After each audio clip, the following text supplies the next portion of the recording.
My dear brothers and sisters, if you usually attend Simbang Gabi Masses, or if every year you complete the Simbang Gabi Masses, you would have observed that on the second day of the Simbang Gabi, our gospel is always taken from the beginning of the Gospel of St. Matthew, which is the genealogy of Jesus. Isang mahabang listahan ng mga ninuno ni Jesus. At kung nahirapan kayong makinig sa napakaraming pangalan na ito, ako nahirapang magbasa. 20 taon na po akong pari, at 20 taon ko nang binabasa ito tuwing ikalawang simbang gabi. At tuwing magmi-miss ako sa ikalawang simbang gabi, pinapractice kong mabuti ang mga pangalan na ito. Ilan kaya ang natandaan ninyo sa mga pangalan? Kaya siguro sa mga magulang, kapag hahanap kayo ng pangalan ng inyong anak, tingnan ninyo yung Matthew chapter 1, ang daming pangalan. Pwede nyo pangalanan yung anak ninyo ng Isaac, o kaya Aminadab, o kaya Boaz, o kaya Abiud. Ang daming pangalan na pwedeng pagpilian. But why do we have to hear, year after year, the genealogy of Jesus? Bakit ba kailangan nating marinig ito?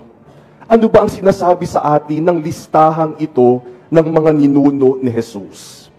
Ang listahang ito ay ordinaryong listahan lang naman ng mga taong ninuno ni Jesus. Kung paanong tayo rin naman, pwede nating gawin yung ating genealogy hanggang sa kaya nating i-trace. Kung kaya ninyong ibalik hanggang kay Abraham ang inyong genealogy, mas maganda. Listahan ng mga tao, pangalan ng mga tao. It's just an ordinary list of names of people.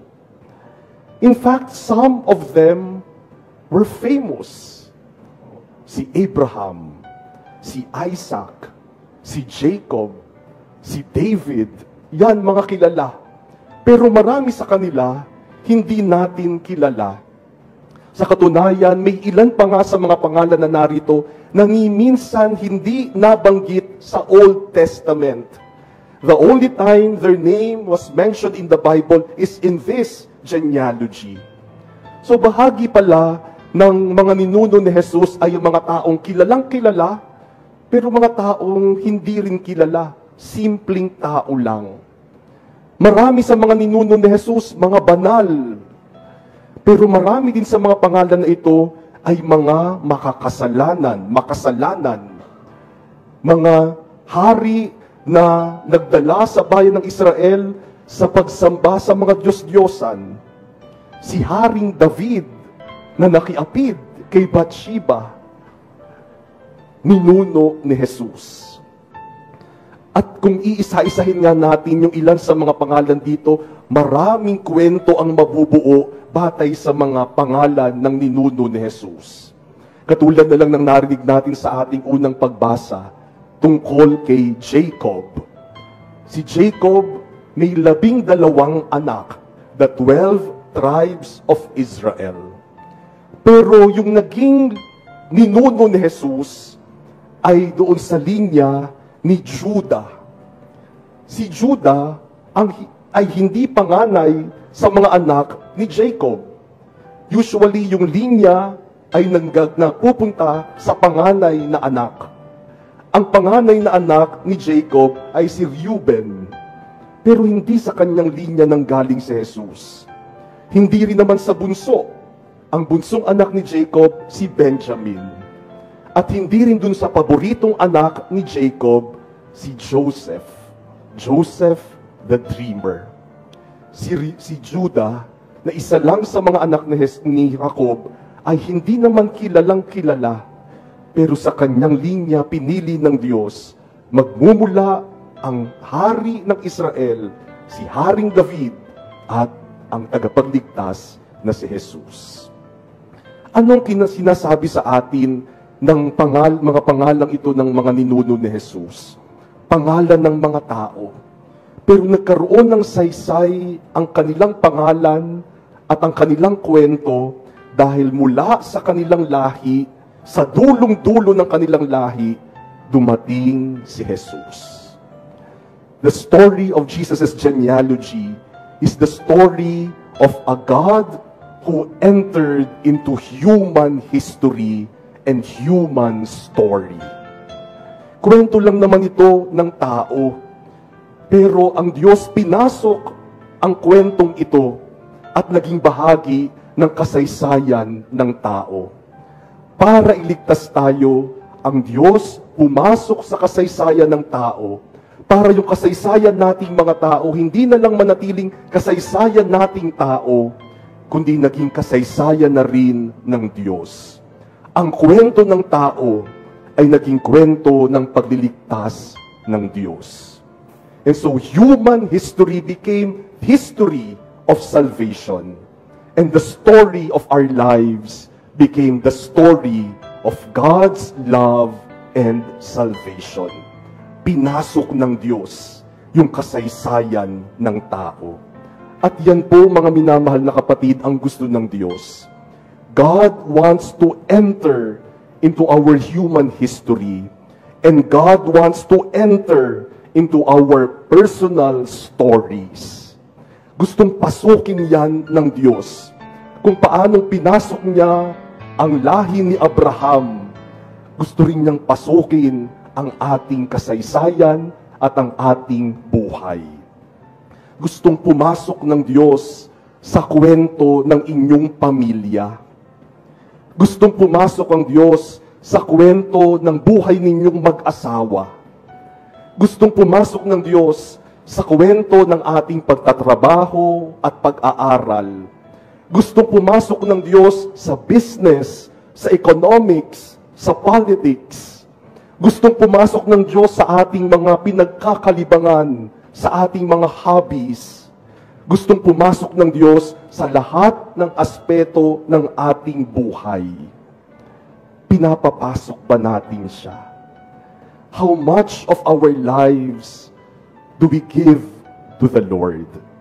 How much of our space do we give to the Lord? And how much of our time do we give to the Lord?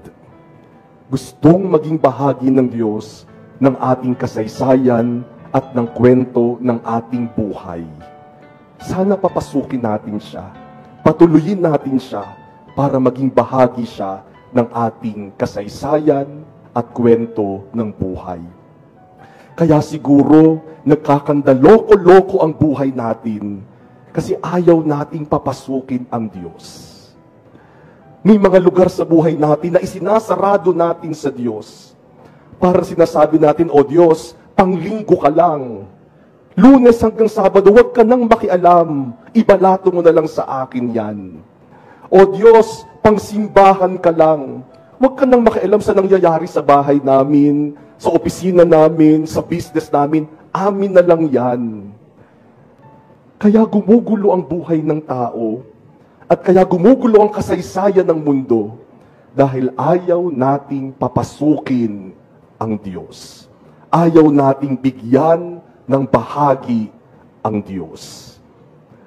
Kung papatuloyin lang natin siya, kung gagawin natin siyang mahalagang bahagi ng buhay ng ating pamilya, ng ating tahanan, ng buhay mag-asawa, ng ating pinagkakaabalahan, pagtatrabaho, pag-aaral, kung sa lahat ng aspeto ng ating buhay, pinapapasok natin ng Diyos, yung kwento ng buhay natin, magiging kwento rin ng kaligtasan. Isang napakagandang kwento na hinahabi ng Diyos. Let us not make history without God. And let us not weave our personal stories without God. Papasukin ang Diyos.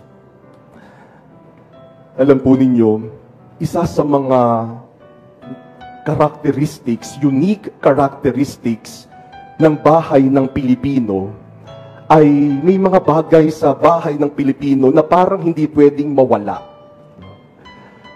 Sa bahay ng mga Pilipino, sa dining room, kailangan palaging may Last Supper. Palaging may Last Supper dyan. Parang hindi pwedeng magkaroon ng dining room na walang Last Supper.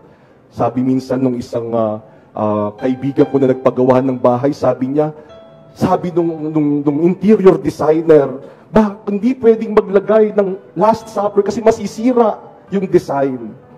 Pero sabi niya, hindi pwede. Lahat ng matatanda sa pamilya namin magagalit kung walang Last Supper dyan. Yan, Last Supper. Ano ang nasa tabi ng Last Supper? Yung malaking kutsara at tinidor. Hindi ko alam bakit tayo naglalagay ng malalaking kutsara at tinidor sa ating dining room. Sa altar natin, sa mga bahay natin, palaging may altar.